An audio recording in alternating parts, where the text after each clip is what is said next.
hoje, comumente, 83% da área, como o Evandro disse no início do minicurso, é utilizado dentro da ILP, né, com integração lavoura-pecuária, com renovação ou reforma de pastagem, boi safrinha ou boi de terceira safra, rotação lavoura-pecuária, e também a integração pecuária-floresta, a integração lavoura-floresta e a integração lavoura-pecuária-floresta. Mesmo que seja apenas uma estratégia tecnológica, já dentro dessas quatro já é considerado ILPF. Então, pode ser que em diferentes áreas da minha propriedade, eu possa ter esses tipos de estratégias dentro de cada uma. Vamos supor, uma área estou fazendo a renovação, na outra área estou fazendo a reforma, em outra área eu posso estar usando como uma forma de rotação, se eu tenho só árvores e forragens e eu não tenho mais condições de entrar com as produção de grão naquela área.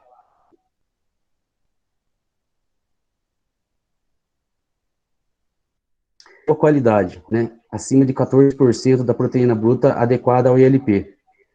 Conforto ambiental. A gente tem que reduzir todo o estresse térmico possível dentro no animal, para que ele possa desenvolver suas funções de sua forma natural. Aumento da taxa de lotação e ganho médio diário. Hoje, no Brasil, aproximadamente, a taxa de lotação varia aí de 0 a 0,7 UAS, né, que é a média hoje em relação a sistemas extensivos. E dentro da ILP, a gente pode chegar até 4 UAS por hectare, média diário maior, que vai aí de 400 gramas até 1 quilo e 200. Reduzir tempo de abate de bovinos de corte. Diferentemente dos sistemas sistemas extensivos, como eu vou ter maior qualidade de forragem e maior disponibilidade de forragem, eu consigo tirar esses animais no tempo correto, né? Que é um tempo bem mais cedo do que o normal encontrado aí nos sistemas extensivos, que o animal demora muito mais tempo para ele conseguir o peso ideal. Incremento na produtividade e qualidade de grãos, carne e leite. Então, se eu faço o manejo correto, entrar com as questões das lavouras ou questões dos animais no período correto, eu posso ter qualidade de grão, qualidade de forrageira, qualidade de carne e qualidade de leite também. Isso agregado ao incremento de produtividade. Residual palhado suficiente da próxima safra. Mesmo que eu entre com os animais ali, de acordo com cada tipo de forragem, eu tenho que pensar em que os animais não podem degradar aquela área ali, e também tem que ter um residual de palhado suficiente para que, após a saída dos animais, eu consiga dessecar essa área e tenha palhado suficiente para mim poder estar fazendo ali o meu cultivo de grãos. Benefícios da integração, consórcios. Construção do perfil do solo, pela fixação biológica de nitrogênio. Dependendo aí da planta leguminosa, vamos colocar que seja a soja no início da minha integração, a cada 1% da matéria orgânica do solo ali daquela área, a gente pode encontrar até 20 quilos de nitrogênio. Isso quando não colocamos também, assim, em consórcio, no caso com as forragens, outros tipos de leguminosa, que são vários tipos. Ciclagem de nutrientes. Quanto mais forragens eu tenho nos sistemas, plantas diferentes, como cada planta é diferente, ela tem formas diferentes de ciclar esses nutrientes. Então, quanto mais eu tiver essas diferenças dentro dessa área, mais nutrientes eu vou ter disponível. Descompactação. Pelos sistemas agressivos das raízes, principalmente, chegar em solos, áreas mais profundas de solo.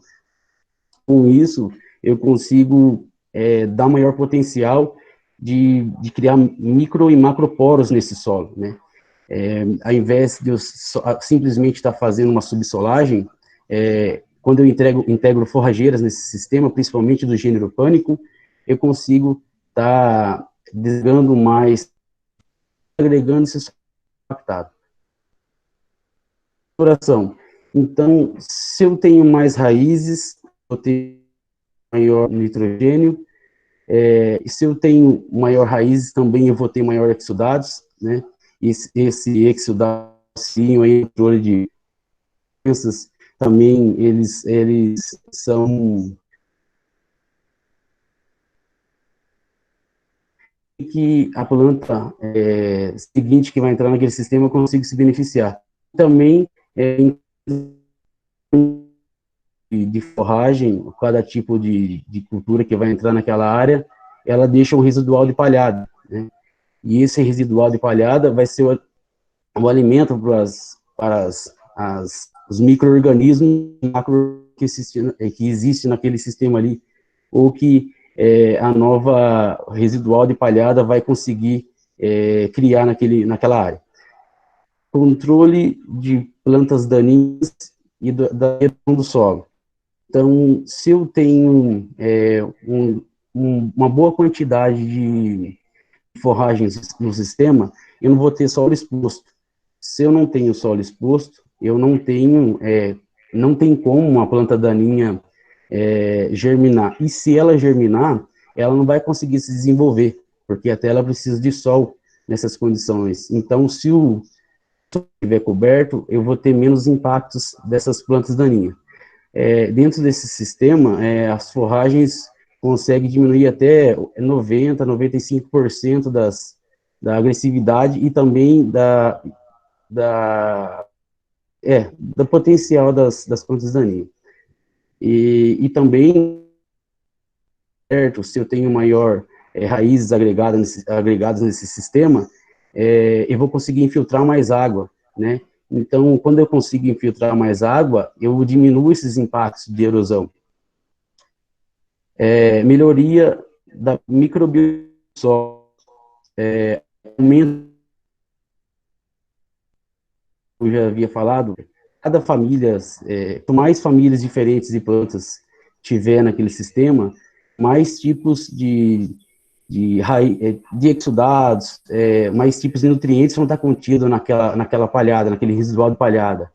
Então, quanto mais nutrientes diferentes, mais micro-organismos vão ser criados, vão se desenvolver ali. Controle biológico de doenças.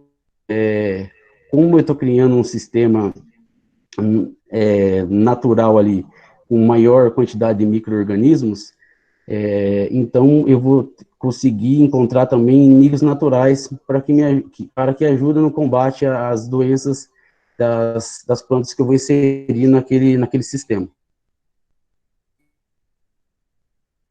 Doenças e pragas. Como eu disse, se eu tenho maior biodiversidade nos sistemas, eu vou conseguir controlar melhor, que sempre vai ter um fungo, uma bactéria, ou um inseto que vai conseguir minimizar os impactos de outros, né, no caso, antibiose. Melhoria do solo. Quando a gente integra animais no sistema, no caso bovinos, eles excretam, né? Então, se eles excretam, vai começar a aparecer naquele sistema coleópteros, né? Que são os macros, né? Os insetos. Então, como a gente já conhece aí o rola-bosta, ele tem um hábito interessante, ele cria fendas no sistema ali, e quando cria fendas no sistema, então ele está promovendo a aeração do solo, né? E ao mesmo tempo que ele está promovendo essa aeração do solo, ele também está enterrando essas excreções desses animais. E aí isso facilita a ciclagem dos nutrientes que estão ali presentes nos dejetos bovinos, dando mais potência ainda a esse sistema, né? Presença de anelídeos. No caso, com o tempo, eu vou conseguindo construir esse perfil do solo, aumentando essa quantidade de vida, né, biodiversidade nesses sistemas, então consequentemente, vai aparecer minhocas, né, com o bioindicador daquele sistema, indicando que é um solo saudável, né, um solo com uma boa quantidade de matéria orgânica. Aqui um esquema de tudo que eu falei, quanto mais plantas diferentes temos nos sistemas, leguminosas, forragens, mais elas vão liberar exudados, criar raízes, descompactando o sistema, alimentando as microvidas ali, né, os micro-organismos, a macrofauna, que entra também como um controle biológico, no caso, e também ativando a matéria orgânica do solo através desses micro-organismos, agregando o solo, fornecendo os nutrientes úmicos, os ácidos úmicos e fúvicos, como cada planta cicla uma forma diferente de nutriente, né, um nutriente diferente e fixa também, então eu posso ter um maior número de nutrientes disponível naquele solo e um longo período de sequestro de carbono. Quais pontos devo analisar para a escolha da forragem? Aspectos econômicos. Eu tenho que entender a realidade do produtor, o quanto ele quer investir. Ele quer gado de corte, ele quer gado de leite, o que ele quer? Ele quer grãos também. Então, primeiramente, eu tenho que pensar nisso. O que o produtor, a quantidade disponível de investimento do produtor. Depois, os aspectos edafoclimáticos. Eu tenho que entender o clima da região, né? A média pluviométrica ali, e também a questão do meu solo, né? Cada propriedade já vem tratando uma forma diferente em seus solos, né? Sendo feita a agricultura aí 30, 40 anos, então eu tenho que entender como está aquele solo para eu poder introduzir cada espécie, né? Ter as melhores tomadas de decisão.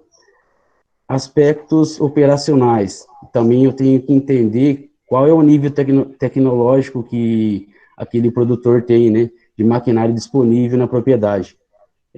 Porque às vezes o produtor investe dinheiro em sementes de boa qualidade, de insumos, mas ele não tem um maquinário ali disponível para que ele possa estar desempenhando as melhores operações, né, e otimizando tudo.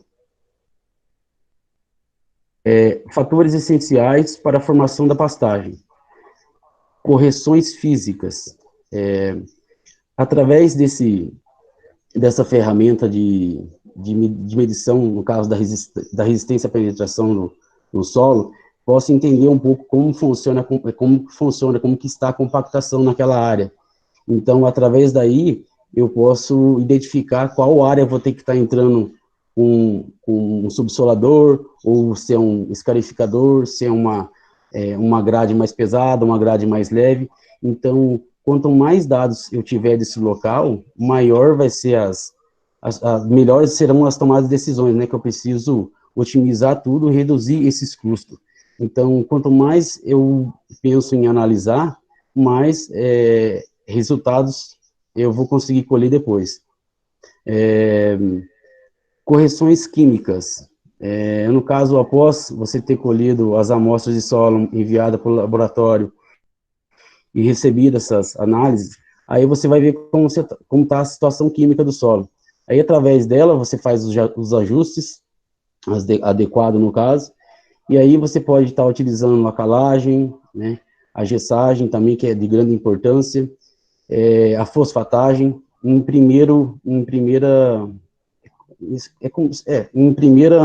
primeira situação ali de correção. Aí depois que você introduzir a forrageira, que você entra daí no caso com os adubos nitrogenados e os potássicos. Os gêneros de forragens mais utilizados. No caso, vemos muito por aí comumente, né, as braquiárias, então tem as rosizienses, as brisantas, como marandu, MG5, piatã, e as decumbens, né, basilisque. Isso tem muito mais, né, isso aqui é só uma simples, uma simples introdução do que é mais visto por aqui, principalmente na região.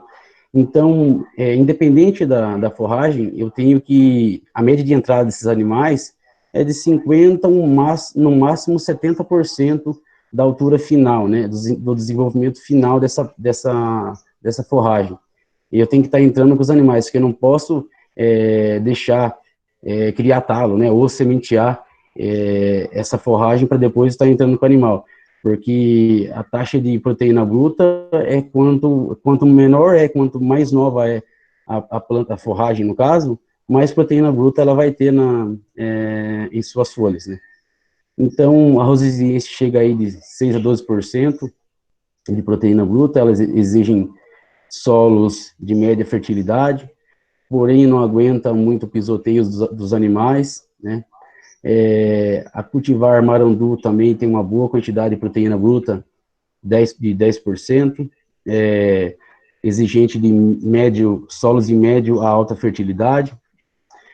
A MG5, que é muito comum também na nossa região, exigem solos de média a alta fertilidade, com uma boa qualidade também de proteína bruta, de 10 a 13% encontrado.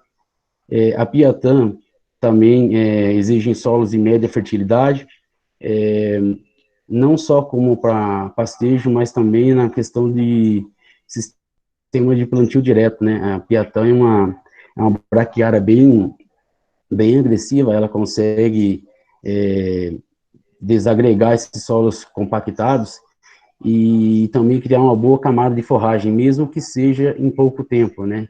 E às vezes o pessoal costuma utilizar as braquiárias, no caso aqui na região, só naquelas entre safra, no caso, né? Então, não é dado tanto potencial para que a planta desenvolva bastante raiz e nem desenvolva também a quantidade ideal de palhada. Mas o importante também é que seja feita alguma coisa, né?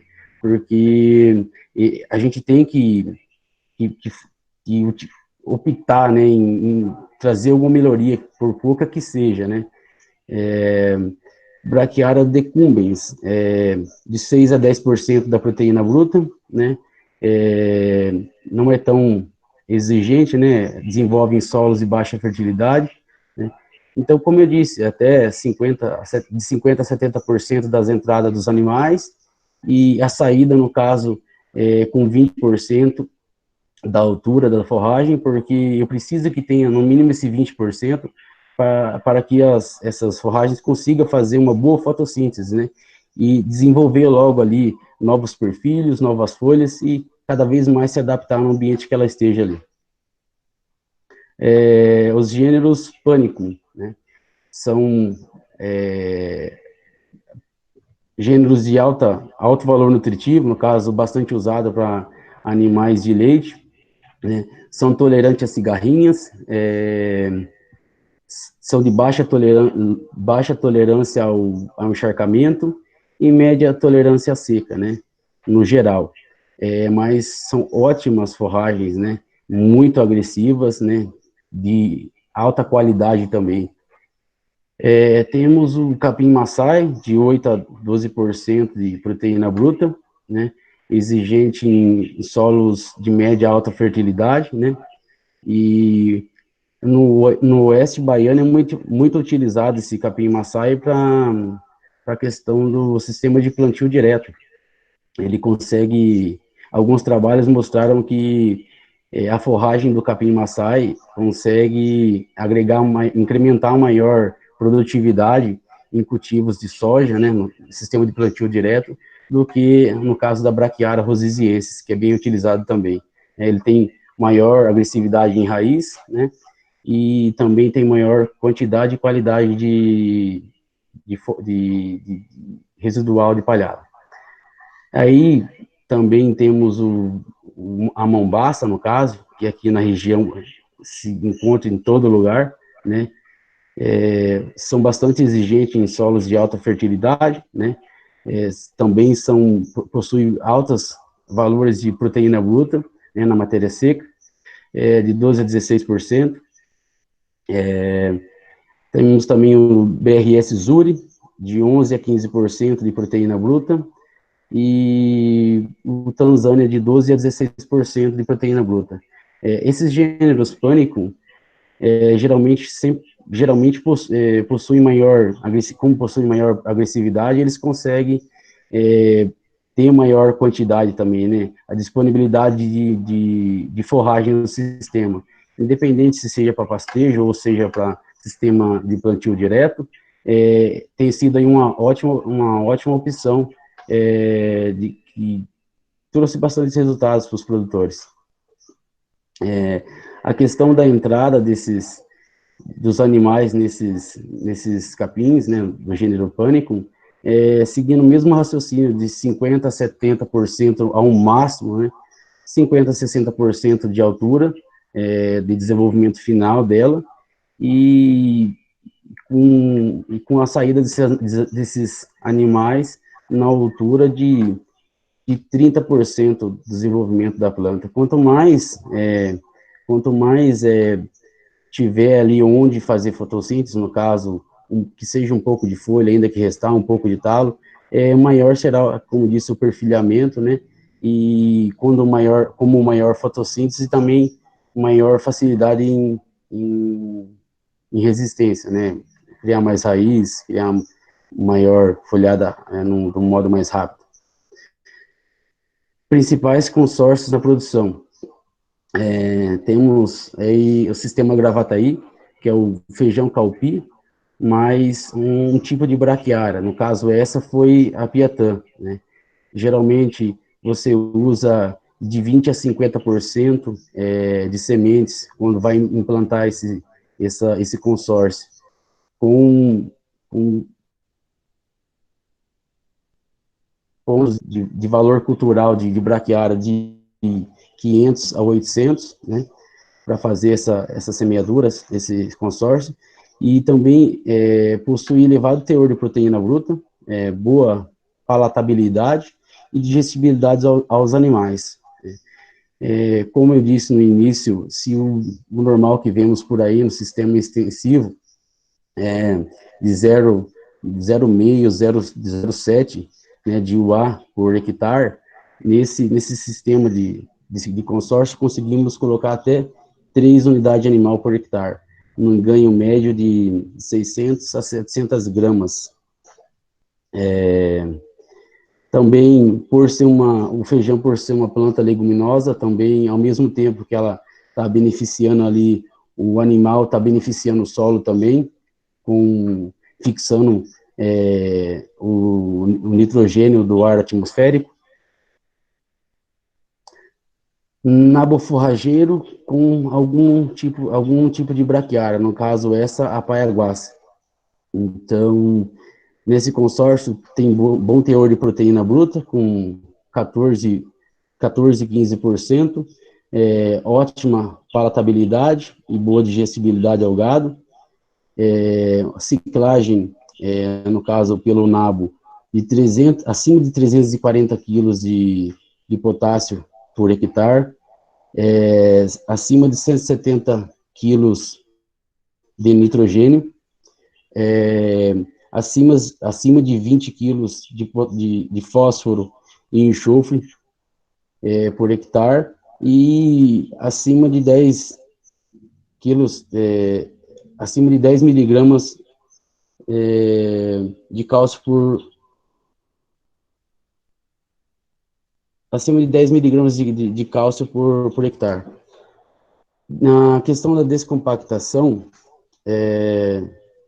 ele pode até romper uma camada de 2 milímetros aí, melhorando na biologia e na física do solo, e também no controle de plantas daninhas, né, por estar forrando e deixando um residual de palhada bom no sistema, e também no combate da erosão do solo.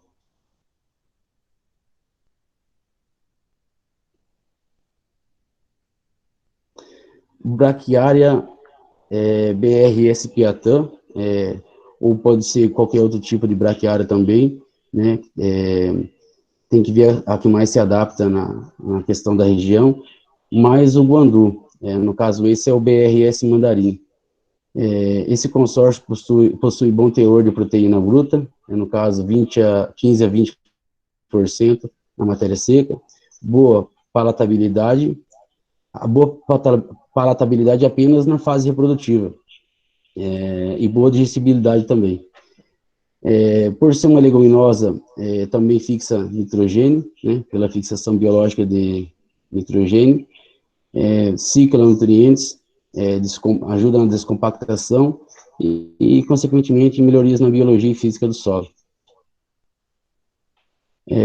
Nesse consórcio temos a Braquiária paiaguás, mais o trigo mourisco, também, como disse, pode ser qualquer tipo de braquiária.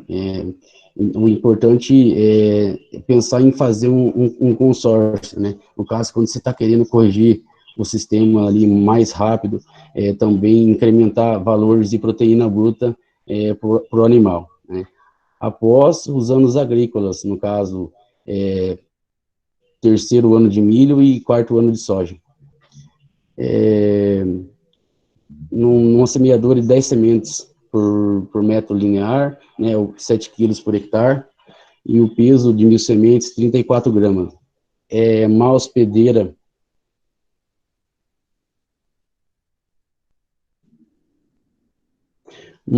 para nematóides e palatável para bovinos. Esse trigo mourisco também é bem utilizado no caso de ovinos. Estilos antes Bela, né? Utiliza-se 20 a 50% na semeadura, em 500 a 800 pontos de valor cultural de paiaguás. Ótima digestibilidade e palatabilidade, também é uma leguminosa, e aí no sistema, dependendo do manejo, aí 248 quilos por hectare, né? Num ganho médio diário de 450 a 570 gramas no ganho médio diário de 450 gramas a 570 gramas. Na questão de Molhado. Oi? 10% no incremento na produtividade do leite. Esses dados eu peguei pela Embrapa Cerrado. Milho mais Braquiária rosiziensis. Na fazenda onde eu trabalho também, possui 680 hectares. E esse ano foi implementado numa área com 230 hectares, no caso de milho com braquiária, agora nesse sistema. Não é para bovinos no caso, mas para questão de residual de palhada para soja. Mas, então, esse sistema é muito utilizado em sistema de plantio direto, né, e na entre-safra com gado de corte. Taxa de semeaduras de 3 a 5 quilos de sementes puras viáveis, profundidade de 2 a 5 centímetros, alta facilidade de secação, né, a rosiziense sempre tem uma maior facilidade de secação, e até 30 toneladas de massa verde. No caso, uma foto da semeadura, né, da braquiária nas entrelinhas do milho, né, em sequência, a colheita do milho, né, e a gente nota que ficou um residual grande de palhada de braquiária verde nesse sistema, que logo eu posso entrar com o gado, né, e após a altura ideal eu tiro esse animal, né, e quando eu vou utilizar para sistema de plantio direto, né, eu desseco e entro com a máquina, no caso, ou simplesmente eu tiro esses animais, no caso, para estar fazendo a rotação ali e para que depois, daqui a alguns dias, eu possa estar voltando novamente. Né? E se eu fiz tudo isso, né, fiz um planejamento, né, analisei vários pontos, tomei boas decisões, é, eu usei insumos de qualidade, fiz o investimento, né, e aí também eu tenho um animal. Eu vou ter carne valorizada, o bovino produzido dentro de um sistema de LPF segue as condições exigidas pelo mercado certificador. Então, sem dúvidas, eu vou ter retorno por esse investimento, né? E não existe carne de segunda se o animal é de primeira. Se o animal está dentro do sistema, o animal vai conseguir desempenhar dentro do seu potencial máximo, né? Então, eu vou ter carne de ótima qualidade.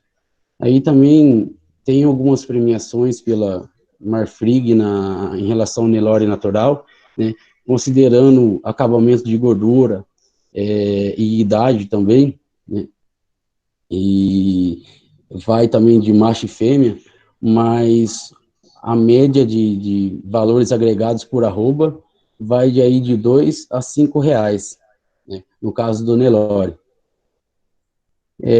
No caso do Angus, pela Marfrig também, né, considerando sexo, idade e peso mínimo, tem uma variação aí entre 3 e 7% do valor agregado por cada arroba desse animal. Então, eu vou ter retorno, sem dúvidas. Vou ter sistema perfil de solo corrigido, então vou ter produção de grãos, vou ter produção de forragem, vou ter produção de animais, vou ter um preço agregado no valor desses animais, e aí logo também, logo em seguida, aí daqui a algum tempo, tiro daí também o componente arbóreo que tem nesse sistema, né? Aí um programa de bonificação, né, da JBS, né, farol de qualidade, considerando também a questão de acabamento de gordura, maturidade e peso, faixa de peso, né, a quantidade de arroba, vai aí entre 3 uma faixa de R$ 11 de agregação, né, no valor da arroba desse animal. E não precisa de ser certificado, no caso, vai do momento em que, vai do momento que for para o frigorífico, né, é apenas no abate que é a verificação. Muito obrigado, e eu tentei falar de uma forma, eu tentei falar da melhor forma, né, estou um pouco nervoso, e a gente vive bastante na prática ali, né, tem coisas que eu não lembrei agora, mas quero agradecer muito por essa oportunidade, e aí vamos ver o que tem de dúvidas, né? Na verdade, são várias dúvidas, né? Mas o que a gente conseguir responder, porque o importante é essa troca de conhecimento, né? Às vezes a gente tenta passar uma coisa, mesmo a gente sabendo, a gente não consegue passar a informação da melhor maneira, mas é isso que é importante. Daqui a algum tempo a gente vai começar a colher esses resultados dentro do nosso sistema de LPF, a partir do ano que vem vai ser entrado os animais, no caso, dentro da nossa área de LPF. No momento só foi entrado o componente arbóreo e os grãos, né? Está sendo feita uma veia agora nesse momento, e depois vai ser vinda a soja, e após soja vai ser feito daí, no caso, ano que vem, que vai entrar com as questões das forragens. E aí vamos estar divulgando melhor esses resultados, né? Isso aqui foi uma introdução que como se deve ser feita, né? Considerando aí todos os análises, considerando que a gente tem tudo em mãos e planejando correto e fazendo, né? É isso. Sim, temos várias perguntinhas. Para iniciar, tem uma pergunta: como trabalhar com a implantação das espécies florestais e forrageiras para que haja o crescimento das duplas? Primeiramente, como eu disse, a gente tem que considerar todos os dados que foram obtidos através de análise, né? Análise ali de resistência à penetração, depois os análises químicos para entender o que eu vou entrar no caso, a correção do solo.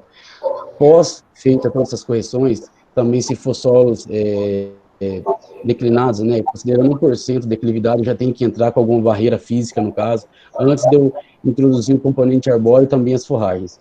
Mas, de início, seria legal, antes de eu inserir o componente arbóreo também, eu estar fazendo aí uma parte, fazendo uma forragem nesse sistema anterior, né, depois, sequentemente, eu entro com o componente arbóreo, depois eu entro com as culturas, mas um sempre vai beneficiar o outro, né? No caso, as forragens têm potencial de profundidade, né? A raiz dela é agressiva, então quanto maior tempo ela ficar no sistema, ela vai conseguir desenvolver, ela vai aprofundar no solo. Né? Com isso, ela vai ciclar nutrientes, né? Às vezes nutrientes que estavam em camadas profundas, ela vai conseguir ciclar eles novamente. E também quando a gente entra com componente arbóreo, tem grande incremento, no caso, ajuda bastante, né, nessa questão da forragem também. O componente arbóreo tem raízes profundas, né, e quanto maior a quantidade de raízes mais profundas, vai conseguir ciclar muitos nutrientes também, né, principalmente pelas fabáceas aí, em grande quantidade de nitrogênio, e também, se ela consegue, se o caso do componente arbóreo consegue infiltrar bastante de água, consequentemente, mesmo em períodos secos, quando eu tenho a forragem, eu vou ter mais água disponível para forragem, eu vou ter mais umidade, no caso, nesse sistema, então eu vou estar conseguindo maior produtividade. No caso, forragem e componente arbóreo, um ajuda o outro, né? Nessa questão de quanto maior raiz eu tiver no solo, maior quantidade de água, maior a relação carbono-nitrogênio, maior ciclagem, maior a microvida, né, a microbiota desse solo. No caso, toda planta tem ali uma rizosfera, né, e tem vários micro-organismos ali, cada micro-organismo também excretam, né, liberam exudados nesse solo. Então, se for considerar aí desde a parte micro, tem muitos benefícios, né? Cada planta, um nutriente diferente, né? Uma forma de segurar água, um potencial de desenvolver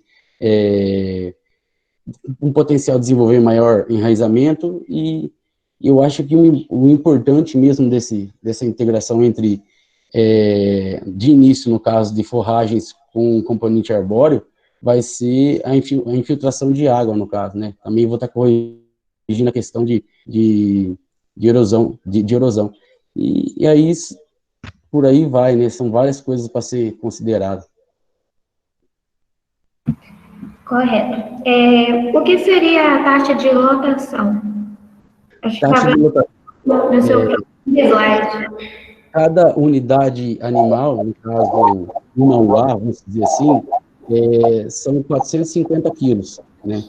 Então, se eu tenho, em média, aí, 0,7, 315 quilos, né, que é a média aí de pastagens extensivas, então, se eu posso chegar até 4 UAs, né, dentro de 4 unidades animal dentro de um sistema de LPF, então, sem dúvidas, eu vou estar conseguindo ganhar mais produtividade, né? De 0,7 para 4 unidades animal é muita coisa, né? Então, se eu for colocar bezerros nesse sistema, eu posso ter um maior número de animais, né? No caso, se cada animal é 450 quilos, e os bezerros são menores que 450 quilos, então eu posso estar aumentando nessa questão. Mas é praticamente isso. Cada unidade animal é 450 quilos, então se eu for considerar esses 450 quilos dentro da ILPF, né, eu tenho 4 vezes o valor dele. Então eu posso estar colocando muito mais animal, né? Isso varia de região para região, mas a média de UAS dentro do sistema de LPF sempre tende a ampliar, porque não só pela questão só da forrageira solteira, e quando eu introduzo aí, consigo fazer um consórcio também aí com plantas leguminosas, eu consigo aumentar essa taxa de lutação, né? Eu estou dando um maior aporte de proteína bruta e de quantidade de forragem também. Eu acho que é isso, não sei se eu consegui responder corretamente. Sim, respondeu sim. Só deixa eu achar a próxima pergunta. A próxima pergunta é: a exportação de nutrientes em um sistema de LPF pode-se dizer que é maior devido à utilização de várias culturas? Requer uma maior atenção em relação à adubação? Então, se eu já corrigi o solo de início, né, já entrei com as famílias das plantas ali, tanto componente arbóreo, tanto como forrageira, tanto como, no caso, a produção de grãos, milho e soja. Então, se de início já corrigir, eu não vou precisar estar colocando tanta adubação nesse sistema após isso aí, porque se eu estou conseguindo construir um perfil de solo, eu não preciso ficar investindo tanto em adubação, no caso, como fosse um sistema extensivo, né? Então, se eu tenho maior ciclagem de nutrientes e cada planta cicla diferentes nutrientes, né?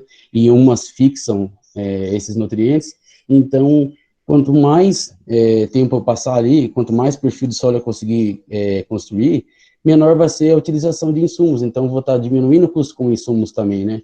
Isso é na questão de adubação, porque como eu disse que as plantas, algumas plantas liberam exudados, né? Então, ela tem poder de gerar, tipo, como se fosse um antagonismo de pragas e doenças ali. Ela vai inibir o crescimento de algumas pragas e doenças. Então, eu vou estar diminuindo o custo também, no caso, com agroquímicos, e aí é uma infinidade de coisas que possa estar analisando, mas se for pensar na questão de adubos, eu vou estar reduzindo, dentro do sistema ILPF, eu construo o perfil de solo e reduzo na questão de adubação. Não vou cessar a questão de adubação, né, porque sempre é bom você dar aporte para aquela forragem consiga construir novos perfilhos e novas folhas, né, após a saída de um gado, né, porque também tem essa questão, o nitrogênio, no caso, que você jogando que você esteja aplicando, né, não jogando, aplicando naquela forragem, vai ser para auxiliar novos perfilhos e novas folhas, né. Então, se eu, com o tempo, começo a diminuir isso aí, eu posso também pensar na qualidade de insumo que eu posso estar usando. Se eu estou diminuindo o custo, então, ao invés de eu comprar um insumo de baixa eficácia, eu posso comprar insumos com maior nível tecnológico, né? Então, é isso. Se eu tenho, se eu estou integrando o sistema e dando suporte para que essas plantas tenham potencial, eu consigo diminuir custos com insumos. E, mesmo assim, tendo a quantidade de disponibilidade de forragem, quantidade boa de disponibilidade de forragem, também ótimas qualidades de forragem. Ok. Porque o narro, ao ajudar na descompactação, pode também ajudar na redução da erosão. Corrigindo. Ah, sim. Toda a raiz que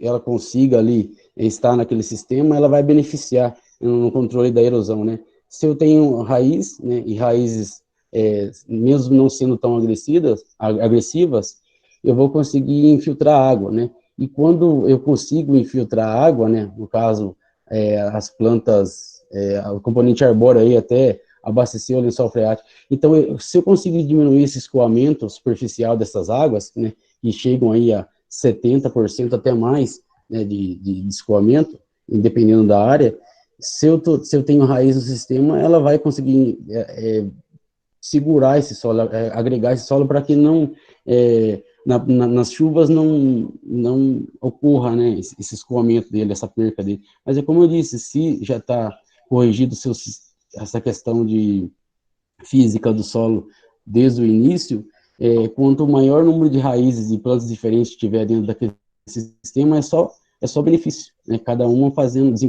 desempenhando o seu papel, né, o seu potencial, né? Ok. Como funciona o consórcio de braquiária e milho? O maquinário pode danificar a braquiária?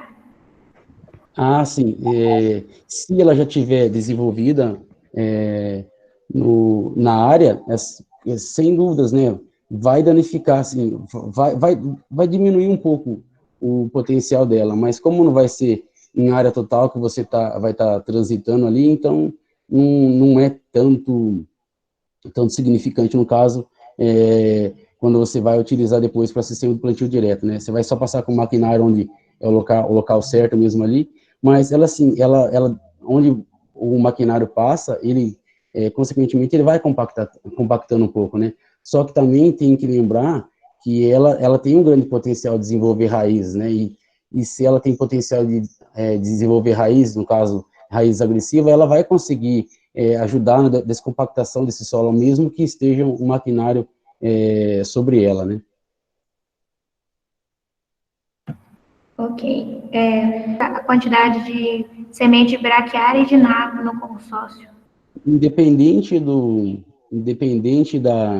da cultura que eu vou utilizar em consórcio com a braquiária, né, se eu for colocar animais no sistema, no caso, os animais vão se beneficiar desse consórcio, eu utilizo de 500 a 800 pontos de valor cultural da braquiária. E aí, pode ser leguminosas ou qualquer outra que você vai utilizar para fazer esse consórcio, você considera de 20% a 50% dessas sementes em relação às sementes da braquiária. Então, você você planejou 100%, no caso, 100% de semente numa área. Então, você vai fazer ali os cálculos para que ela fique assim, encaixada entre 20% e 50%, né? Porque a gente sabe que o animal vai entrar naquele sistema ali, a planta que tiver em consórcio, no caso, ou nabo ou uma leguminosa, ela não vai ter tanta resistência igual a braquiária. No caso, seria num primeiro pastejo, né, ia se beneficiar bem os animais. Agora, aí, em segundo, nos seguintes pastejos, ia permanecer mais a braquiária. Então, é isso, considerar de 20% a 50% de sementes da planta que você for consorciar com a braquiária. Próxima pergunta se você tem alguma informação sobre qual desses tipos de consórcio seria melhor, plantar milho juntamente com a braquiária ou plantar a braquiária após o milho? Dependente do que você for utilizar, no caso pode ser pânico ou os gêneros braquiária, você tem que pensar em enterrar sementes, né? Porque às vezes a gente não dispõe de maquinário naquele momento para fazer, né, enterrar essas sementes, mas o ideal é fazer enterrado. E quando a gente faz a lança, funciona também, sabe? Mas a forragem não tem grande potencial para desenvolver, né, daquela forma de quando ela foi enterrada. Então, o ideal é você ter aí uma caixa de sementes de forrageiras aí acoplada às sementes acoplada na semeadora aí que você for fazer o milho ou soja, né?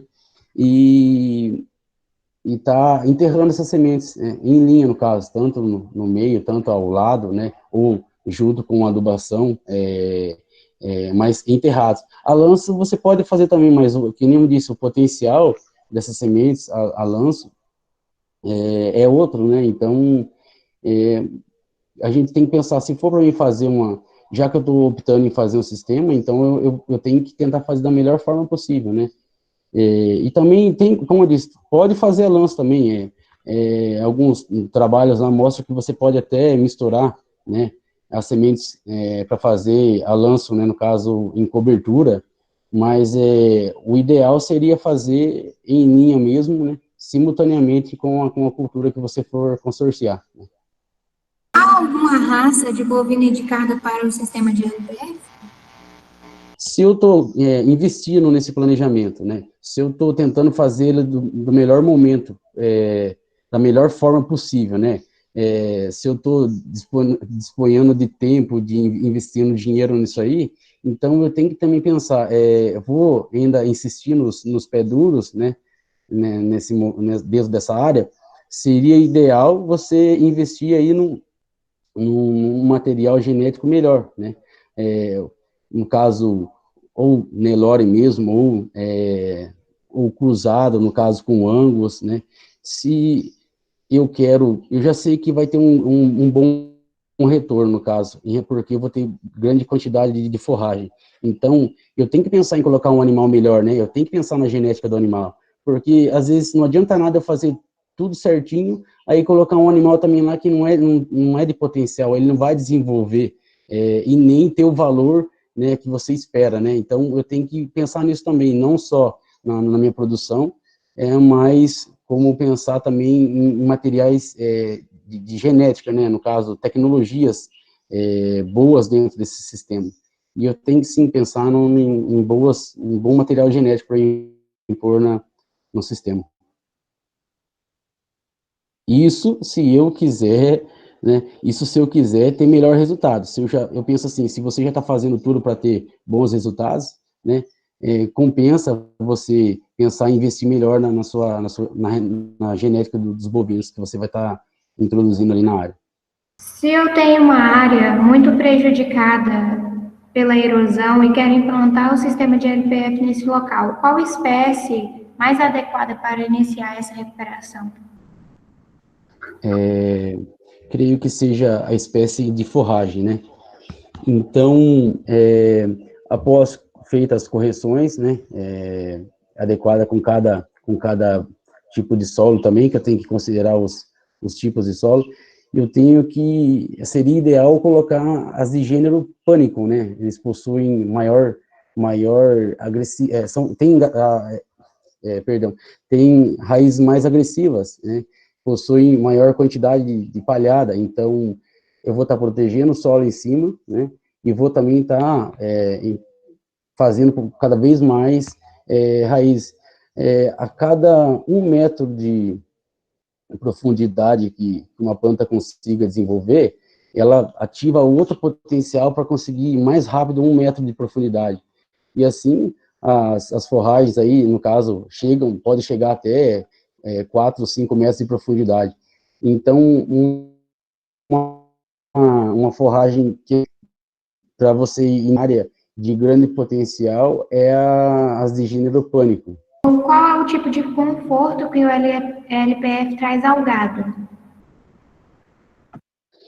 Então, imagine se eu tenho uma área, né, você estando de frente com o gado, né, todo pecuarista, no caso, quem gosta de gado aí, sabe como o bicho sente, né, então, se o animal está num ambiente onde ele tem grande disponibilidade de forragem, né, ele come à vontade, né, a hora que ele quer, né, ele age da forma natural dele, e tem disponibilidade de água, e águas de boa qualidade também, né, e tem a sombra, no caso, ele está, como eu disse, ele está indo de forma natural, né, ele vai desenvolver todo o seu potencial sem, né, sem o estresse térmico, né, se eu não estou aí muito enganado, num simpósio de integração lavoura-pecuária-floresta que eu fui com o pessoal em 2018 na Exalc, tem uma veterinária que falou que pode afetar até em 100 tipos de genes diferentes no animal quando ele tá sofrendo estresse térmico. Então, se eu estou diminuindo o estresse térmico desse animal, né, ele vai ter maior produtividade em relação a ganho médio diário, né, ele vai ganhar mais peso, ele vai, tudo que ele está recebendo ali, ele está desenvolvendo para ter maior potencial, ele, tipo, vai ter maior produção em relação também à reprodução, né, vacas estressadas pelo estresse, pela parte térmica, ela tipo, o teor de prenhez diminui muito, né, a porcentagem de prenhez. Então, o conforto térmico é essencial, como para a gente, como para os animais também, né. E dentro do ILPF, tem essa integração, no caso de componente arbóreo, com a produção de qualidade de forragem, qualidade de produtividade, né, unido também à água, é de grande importância, que traz resultados muito mais rápido, né, e do que se fosse num sistema de produção extensiva aí, ou que não esteja o componente arbóreo dentro do sistema, né. Tem que diminuir, sim, tem que pensar em diminuir essa questão desses estresse térmico, né. Estresse não é bom tanto para o animal quanto para o ser humano, vai acarretar um monte de problemas aí, e, consequentemente, vai diminuir